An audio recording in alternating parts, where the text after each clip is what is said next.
Hey guys, welcome back to my YouTube channel. Today I'm going to review the driving part of the Skoda and straight up I just turn off the traction control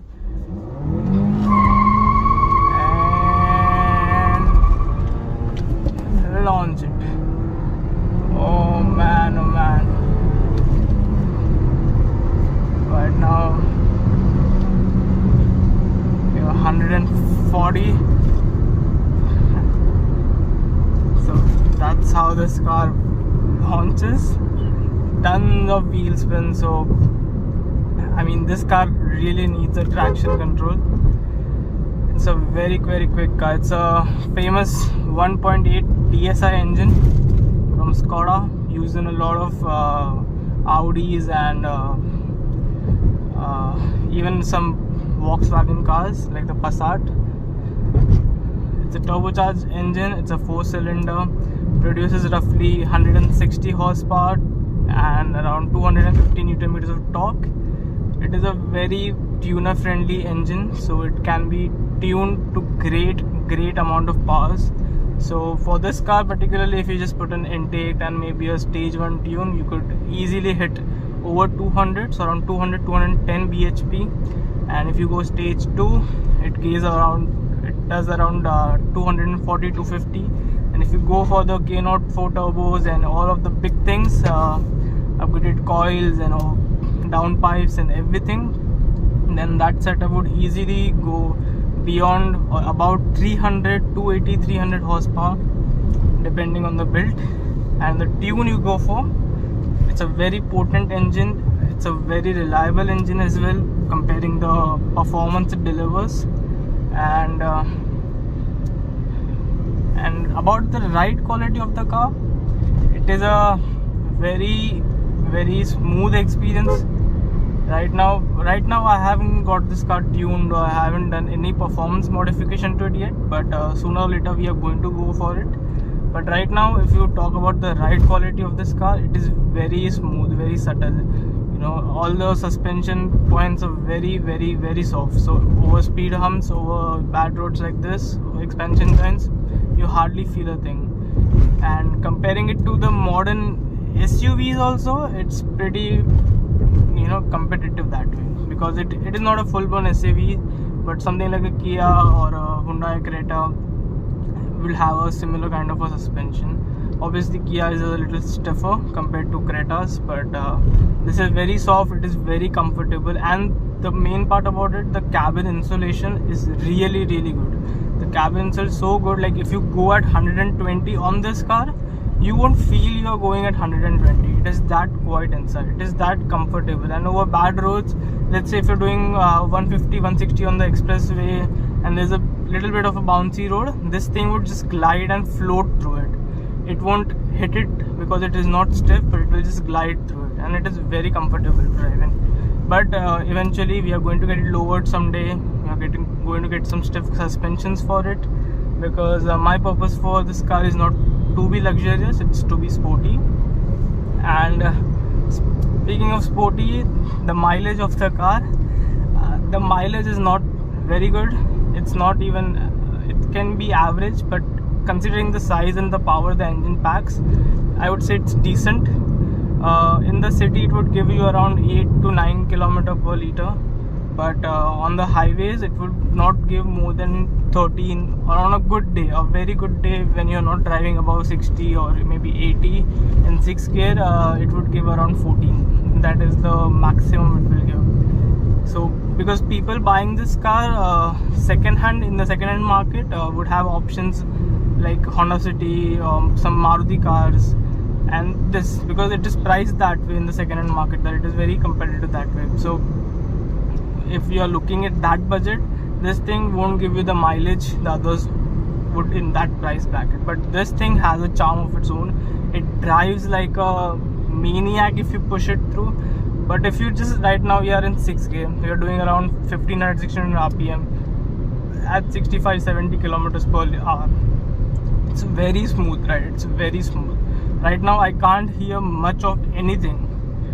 It's a very insulated cabin. It's a very good build. The build quality on this car is next level. It is very sturdy, it is very robust. The doors, the car has been there for like 11 years now. It has been 11 years, but no rattles, no issues, no loose points, nothing in this car, nothing at all. It is very robust. And speaking of driving, I mean, if you right now we are just cruising around, not doing much, it is going really well. It is very smooth, it is very refined. The engine is very refined. The steering, I have a little bit of complaint with. It's very loose, you can say. I don't know if it's with my car, but I have other friends who have this car and they all complain the same. The steering is really loose. Like right now you're going the straight line and this is the, it's not very communicative. It is good, it is not bad at all. It is a really good steering wheel. It is good. It is not very light at low speeds, but it is okay. But at high speed it weighs up really well. It is very precise. And over bad roads, like now we'll see, we just went through a bump and we didn't even notice it. Right now also, like, look at this, nothing. And the best part is it has so much torque load down. Like right now we are in second, and just put the foot down, picks up. We hit it 80 right now, all the way from 10 or 15. Right now it's a quick overtake, just put it in second and bam. Yes, we reach 120 here. Okay, the wipers come on. It has automatic wipers, so they have a little bit a mind of their own, so they keep coming on and off sometimes. It's a sunny day right now, but some droplets over the sensor and the sensor works. Yeah. And the kicking of the turbo, like after 3000 rpm, when the turbo really spools up, it will just pin you in your seat. It's a little different experience. I mean, if you're driving a turbo car for the first time in the city, I would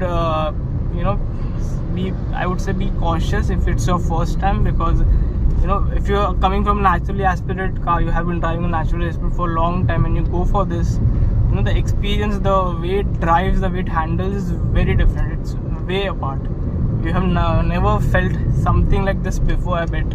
Because when I bought this car, I had the similar experience. Because initially under 2000 rpm, it just feels like, okay, it's a luxury car. It's a quiet cabin. It's a refined engine. But the minute right now, the minute you just put it in second, and now you're at 4500 rpm, and the horn is really good. It's very loud. It's very, like, people would just move out.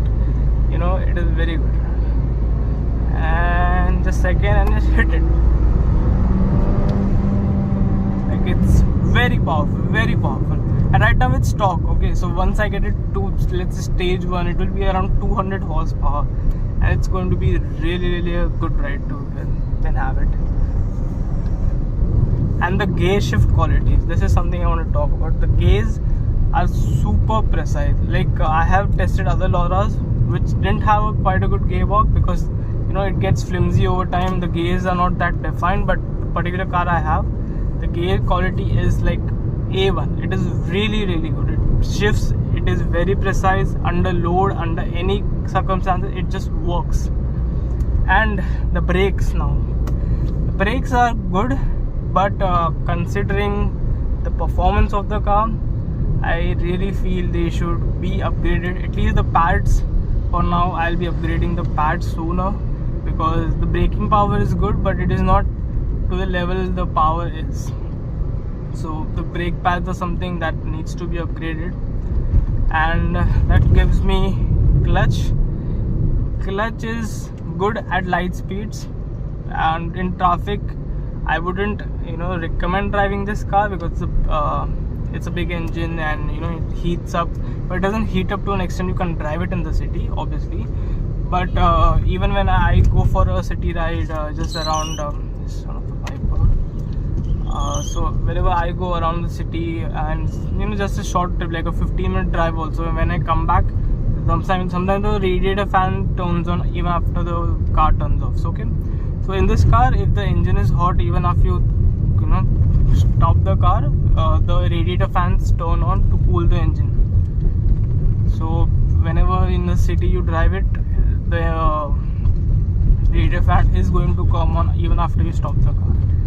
So it does heat up, that means, and but it has its fun, it has its flaws, it has the mileage. But I didn't buy this car to be my daily.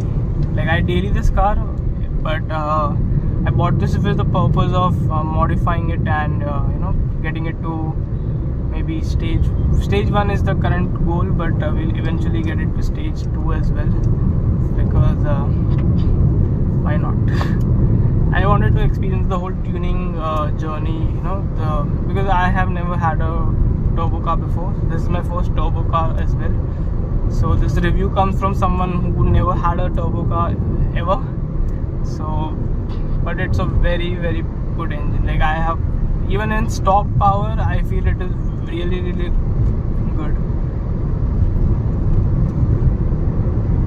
Right now also, we are in 5th gear right now, and see the pull. It's very good.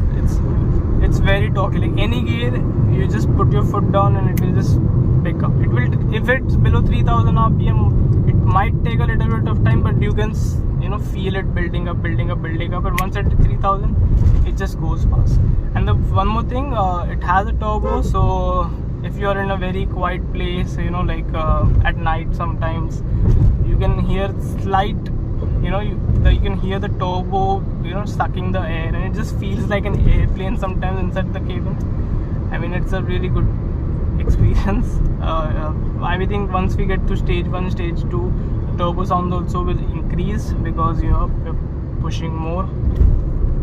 So I'm waiting for that as well. Maybe we'll get some blow off valves in the journey as well. So a lot of things planned for this car. But this was my driving review of the Skoda Laura TSI 1.8, and I'll see you guys in the next one.